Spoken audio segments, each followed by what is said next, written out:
kanina tinanong sa iyo ng Defense Counsel o Counsel for the Respondents na ikaw ay, kung ikaw ay abogado, ang sagot mo hindi. Yes, sir. Ikaw ba degree holder?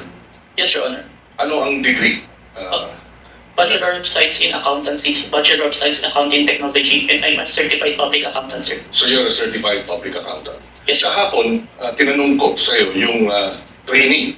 No, kasi nabanggit mo nagkaroon ka ng mga training. Ang nabanggit mo kahapon, 2 weeks ng training. Yes, sir. Pero on what matter? Only on photo and video authentication, sir. Okay. Meron pa bang ibang training na ikaw ay you went through bilang expert or competent witness sa usapin ng digital technology, cybersecurity, online training? Meron ba? Yes, Your Honor. Anong mga ito? I mentioned that I have a training in Certified Computer Hacking Forensic Investigator.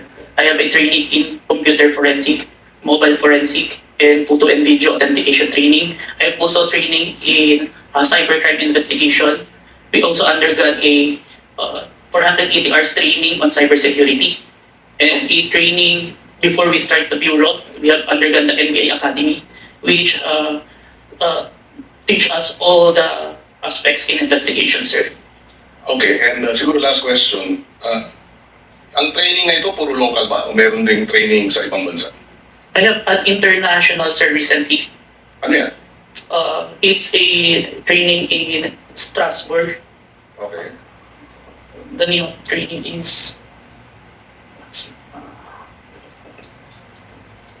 Saan lugar na lang, Mr. Vincent? Strasbourg, Germany?